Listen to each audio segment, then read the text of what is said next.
ठीक है, ठीक है। देखो,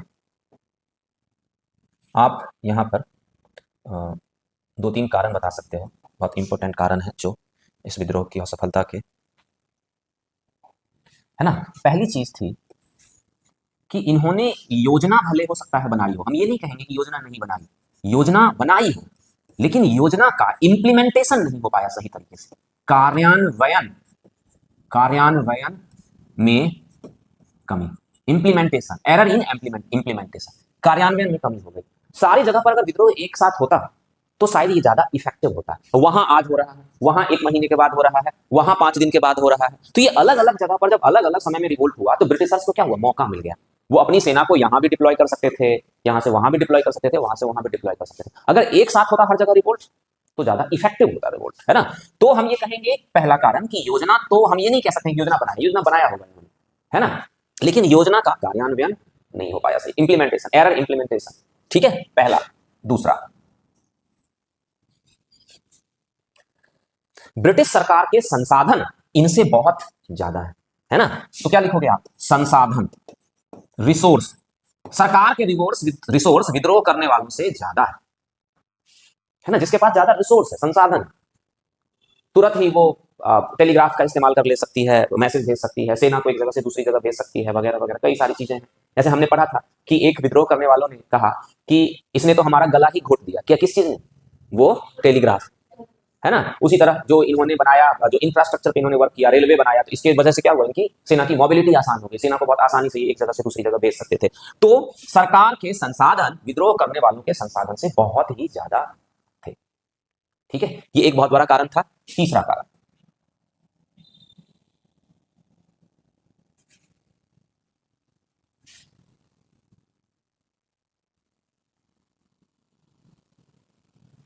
एक मान्य नेता का अभाव, एक मान्य नेता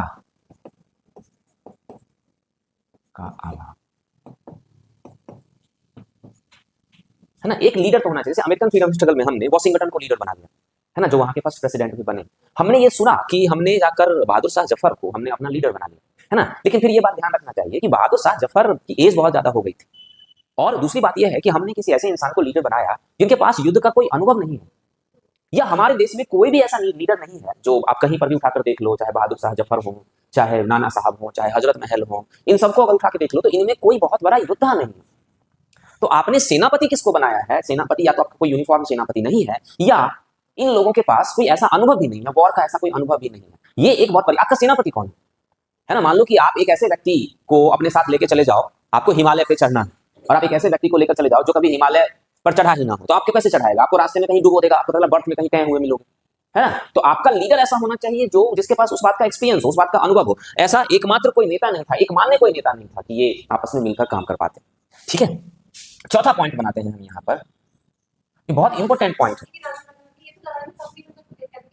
देखो, लड़ाई में अच्छी हो ना, आप लड़ाई में अच्छी हो तो उसके लिए ये भी तो जरूरी है कि मैं आपको कहूं ठीक है, झांसी की रानी लड़ाई में अच्छी है, वो हमारी नेता है। क्या ऐसा कोई चीज, ऐसी कोई चीज थी, नहीं थी, है ना। तो अगर कोई, मान लो जैसे मैं कहता हूं कि 4-5 बच्चे बैठ के पढ़ रहे हैं, तो पहली चीज क्या होती है, मैं कई बार से ये प्रयास करता हूं कि हम 4-5 पढ़ने वाले बच्चों का एक ग्रुप बनाएं जो बैठकर स्टडी करें एक साथ मिलकर, क्योंकि ये बात साइंटिफिकली प्रूव किया जा चुका है कि जब 2-3 बच्चे एक साथ बैठ के पढ़ें तो सफलता की संभावना बढ़ जाती है ना। लेकिन 4-5 बच्चे एक साथ बैठ के पढ़ें, इसके लिए 4-5 को एक साथ बैठना बहुत जरूरी है, और बैठेंगे तभी जब सब अपने अपने ईगो को कंट्रोल में रखेंगे, नहीं तो वो बैठ नहीं सकते हैं। वो समझेगा मैं सुपीरियर, वो समझेगा मैं सुपीरियर, जब सुपीरियरिटी की भावना आ जाएगी तो कहां बैठ सकते हैं, नहीं बैठ सकते, है ना। तो ये इस तरह की चीजें बहुत कम होती है।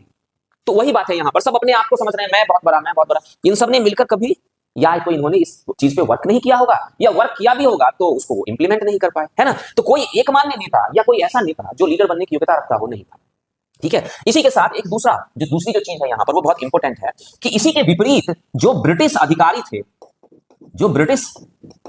वो बहुत योग्य थे। ब्रिटिश अधिकारी बहुत योग्य थे, मतलब योग्य क्या, उसमें से मैक्सिमम अच्छे सैन्य अधिकारी, उनके पास वॉर का अच्छा एक्सपीरियंस था। तो कौन जीतेगा, सिंपल समझो, एक व्यक्ति के पास वॉर का अच्छा एक्सपीरियंस है और एक व्यक्ति ने कभी जिंदगी में लड़ाई ही नहीं करी, है ना, तो कौन जीतेगा, जिसके पास वॉर का अच्छा एक्सपीरियंस है वो जीतेगा। बाबर की भारत के अंदर विक्ट्री क्यों होती चली गई, क्योंकि बाबर के पास वॉर का अच्छा एक्सपीरियंस था। अबे 11 साल की उम्र से लड़ता आ रहा है, है ना, अलग अलग तरीके से उसने लड़ाई करी, यहां अलग तरीके से करी, यहां अलग तरीके से करी, यहां अलग तरीके से करी। और हमारे देश के अंदर लीडर्स क्या है, कभी बचपन से लेकर बड़ा होने तक तलवार भी नहीं उठाया सही तरीके से, है ना, तो कैसे वो जीतेंगे। तो इस तरह से बाबर की विक्ट्री हो गई। तो वही बात है कि ब्रिटिश जो अधिकारी थे वो बहुत ज्यादा योग्य थे in comparison to Indian leaders. ठीक है।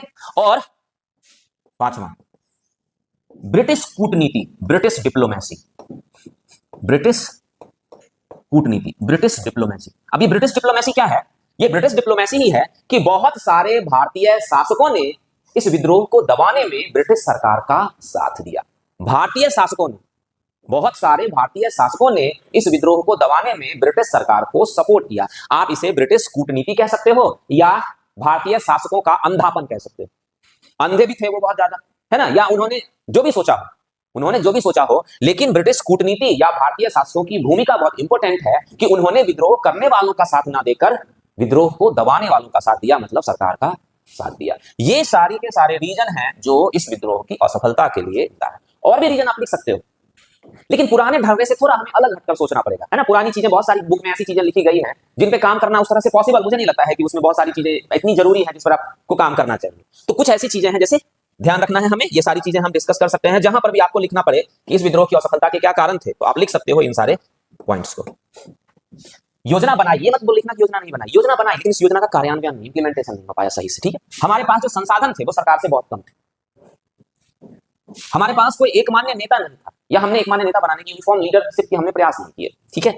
हमारे जो ब्रिटिश ऑफिसर्स थे वो हमारे जो लीडर्स थे उनसे ज्यादा एबल थे, उनसे ज्यादा योग्य थे, उनसे ज्यादा कैपेबल थे, है ना। और ब्रिटिश डिप्लोमेसी, जो ब्रिटिश डिप्लोमेसी थी जिनमें भारत का एक बहुत बड़ा बड़, न सिर्फ सेना बल्कि भारतीय सिपाही भी, मतलब वही भारतीय सिपाही विद्रोह कर रहा है और वही भारतीय सिपाही सरकार की तरफ से उस विद्रोह को दबा रहा है। तो ये ब्रिटिश की कूटनीति कह सकते हो, ब्रिटिश की एडमिनिस्ट्रेटिव पॉलिसी कह सकते हो कि भारत के ही एक बहुत बड़े वर्ग ने इस रिवोल्ट को दबाने में सरकार का साथ दिया, सरकार को फेवर किया। ये सारे के सारे कारण हो गए विद्रोह की असफलता के कारण। ठीक है। ओके, चलें आगे। चलो, टाइम है अभी तो है।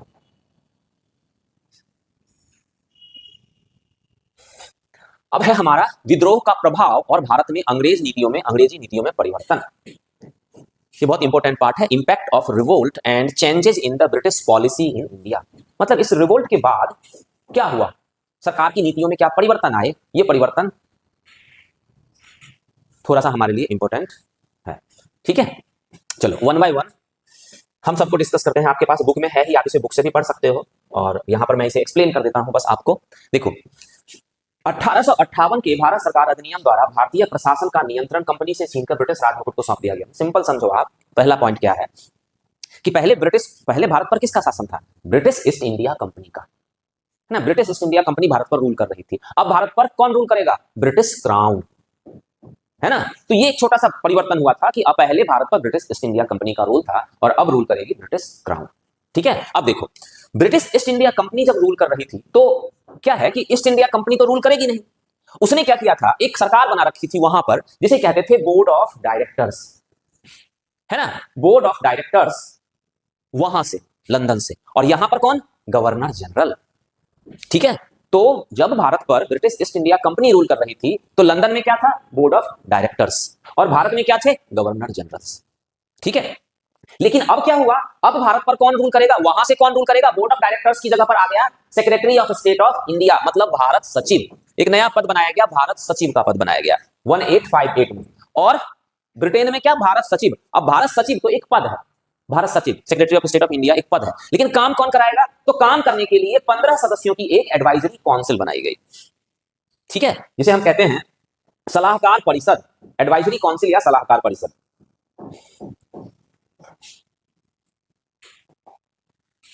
अच्छे से समझो, जब ब्रिटिश ईस्ट इंडिया कंपनी का शासन था तो वहां से कौन रूल कर रहा था, बोर्ड ऑफ डायरेक्टर्स, यहां से कौन, गवर्नर जनरल। और जब 1857 के रिवोल्ट के बाद ये सब कहानी खत्म हो गई तो वहां से कौन करेगा, secretary of state of India, और यहां पर गवर्नर जनरल क्या बन गए, वाइसरॉय। ठीक है। पहले बोर्ड ऑफ डायरेक्टर्स और गवर्नर जनरल, अब secretary of state of India और यहां पर वाइसरॉय। अब secretary of state of India खुद से काम तो कर नहीं सकते हैं, तो उन्होंने क्या किया, 15 सदस्यों की एक एडवाइजरी काउंसिल बनाई, 15 सदस्यों की एक सलाहकार परिषद बनाई। इन 15 सदस्यों में से ध्यान रखना है, ये बहुत इंपॉर्टेंट है, 8 सदस्य ब्रिटिश क्राउन के द्वारा नॉमिनेट किए जाएंगे, नॉमिनेटेड बाय ब्रिटिश क्राउन, और 7 यही बोर्ड ऑफ डायरेक्टर्स जो कंपनी है ब्रिटिश ईस्ट इंडिया कंपनी के द्वारा इलेक्ट किए जाएंगे, निर्वाचित होंगे। ध्यान रखना ये सारी चीजें प्रीलिम्स और मेंस हर जगह पर ये क्वेश्चन पूछे जाते हैं, प्रीलिम्स और मेंस दोनों में। ये बहुत इंपॉर्टेंट पार्ट है, बहुत इंपॉर्टेंट पार्ट है कि 1857 के विद्रोह के बाद प्रशासन में क्या परिवर्तन आए, चेंजेस आए। ठीक है, तो जो एडवाइजरी काउंसिल है उसमें 15 मेंबर्स होंगे, जिसमें 8 ब्रिटिश क्राउन के द्वारा नॉमिनेटेड होंगे, मनोनीत सदस्य होंगे, और ये 7 कंपनी के द्वारा, ईस्ट इंडिया कंपनी के द्वारा इलेक्टेड मेंबर्स होंगे, निर्वाचित सदस्य होंगे। ठीक है, ओके, चलो आगे चलते हैं। दूसरा परिवर्तन क्या हुआ? दूसरा परिवर्तन यह हुआ कि ब्रिटिश महारानी ने यह घोषणा की, जो ब्रिटिश महारानी थी, क्योंकि अब तो हम ब्रिटिश महारानी की प्रजा हो गए, है ना, अब तो हमारी रानी हो गई, ब्रिटेन की जो महारानी थी वो हमारी भी रानी हो गई। जबरदस्ती उन्होंने कहा कि मैं अब आपकी रानी हूं, है ना। हमने कहा कि हमें इसकी जरूरत नहीं है भाई, हमें, है ना, अब हमारे बहुत राजा रानी देख लिया, हम बचपन में राजा रानी खेलते हैं, अब हमें ऊपर के लेवल पर राजा रानी नहीं चाहिए। फिर भी उन्होंने जबरदस्ती कहा नहीं नहीं नहीं, मैं तो रानी बनूंगी आपकी, है ना। मैंने कहा जा मर, बन जा, है ना। तो हमने उनको अपनी रानी बना लिया। अब हमने जब उनको अपनी रानी बनाया तो बदले में वो भी तो हमें कुछ देंगी।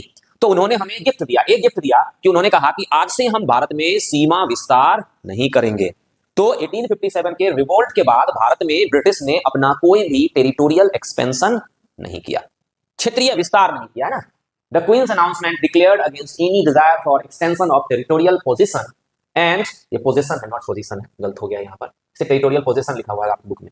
And promised to respect the right, dignity and honor of native princes as their own, है ना। यहाँ के जो राजकुमार हैं, जो राज्य हैं, उन्हें हम अपना समझते हैं और हम उनको खत्म अब नहीं करेंगे। ठीक है, तो ये एक महारानी की इतनी बड़ी घोषणा हुई। महारानी ने एक और घोषणा करी, खुश थी ना महारानी, है ना, वो खुश थी, तो उन्होंने एक और घोषणा करी। वो ये घोषणा करी कि हमारी प्रजा किसी भी जाति अथवा धर्म की क्यों ना हो, स्वतंत्र रूप से बिना भेदभाव के, मतलब सिंपल समझो, इतनी बड़ी लाइन में जो लिखा गया है उसका मतलब सिंपल समझो कि जो हमारी प्रजा है उसके साथ जो हम पहले से भेदभाव करते आ रहे हैं, ये गोरा, ये काला, इसको नौकरी देंगे, इसको नौकरी नहीं देंगे, इस तरह का भेदभाव अब हम नहीं करेंगे, क्योंकि सारी प्रजा मेरी ही प्रजा है, तो अपनी ही प्रजा के बीच हम किसी भी तरह का रेशियल डिस्क्रिमिनेशन नहीं करेंगे। तो महारानी ने हम पे इतना उपकार किया, हम पे इतना बड़ी दया दिखाई उन्होंने कि 2 बात कही। एक तो राजाओं के लिए कि हम अब क्षेत्रीय एक्सपेंशन नहीं करेंगे, दूसरा ये सारी हमारी ही प्रजा है तो हमारी सारी प्रजा अब समान है। ठीक है, हमने कहा महारानी ये सब नहीं चाहिए, लेकिन उन्होंने कहा नहीं नहीं नहीं, ये तो होगा नहीं, ये तो मैं दूंगी आपको। ठीक है, अब एक बहुत बड़ा एडमिनिस्ट्रेटिव चेंज किया गया, एक बहुत बड़ा परिवर्तन किया गया, वो था सेना में परिवर्तन। क्योंकि इस विद्रोह को करने वाले बहुत सारे लोग सेना से रिलेटेड थे, तो कहा गया कि ये सेना जो है ये थोड़ी सी अस्त व्यस्त है। मतलब सेना में आप देखोगे उस समय स्थिति क्या थी कि 40,000 ब्रिटिश और 2,40,000 इंडियन, है ना। सेना की बात करो अगर तो 40,000 ब्रिटिश और 2,40,000 इंडियन। तो हमने कहा नहीं, ये सही नहीं है, इसको रिवाइज करो, है ना, इसको रिवाइज करो और 40,000 की जगह पर 65,000 ब्रिटिश और 2,40,000 की जगह पर लगभग 2,38,40 है, ये एग्जैक्ट डाटा नहीं दे रहा हूं मैं, 2,38,000 की जगह पर 1,60,000 इंडियन होंगे। मतलब कि समझो यहां पर कि ये डाटा जरूरी नहीं है, सिर्फ आपको ये ध्यान रखना है कि ब्रिटिश, एक तो भारतीय सेना कम कर दी गई थोड़ी सी, और उसमें क्या किया गया, ब्रिटिश सोल्जर्स की संख्या बढ़ा दी गई और इंडियन सोल्जर्स की संख्या कम की गई। मतलब ब्रिटिश और इंडियन सोल्जर्स के बीच में एक अनुपात रखा गया, जो बंगाल में 1:2, मतलब अगर 2 भारतीय होंगे तो 1 ब्रिटिश होंगे। बंगाल में 1:2, 2 भारतीय पर 1 ब्रिटिश, और मद्रास और बंबई में 1:3, 3 भारतीय पर 1 ब्रिटिश रखे जाएंगे, है ना। और भी सेना में कई सारे परिवर्तन लाए गए, उनको ब्रिटिश पारामाउंसी या ब्रिटिश क्राउन के प्रति ज्यादा रिस्पॉन्सिबल बनाया गया, उत्तरदायी बनाया गया आगे, है ना। ठीक है, समझ रहे हो, इस विद्रोह के लिए भारतीय सेना ही उत्तरदायी थी। इसका पूर्णतया पुनर्गठन किया गया और इसका गठन विभाजन और प्रतितोलन की नीति पर किया गया। The Indian Army had been mainly responsible for the crisis of 1857. It was truly recognized and built upon the policy of division and counterpoise. समझ में आया क्या किया गया? भारतीय सेना को ब्रिटिश क्राउन के प्रति ज्यादा उत्तरदायी बनाया गया, भारतीय सेना की संख्या थोड़ी कम कर दी गई, ब्रिटिश सेना की संख्या बढ़ाई गई, भारतीय और ब्रिटिश सेना का एक अनुपात रखा गया जो बंगाल में 1:2 और बंबई और मद्रास में 1:3 था। ठीक है, ओके, चलें आगे। चलो, एक और चीज बहुत इंपॉर्टेंट है यहां पर, देखो,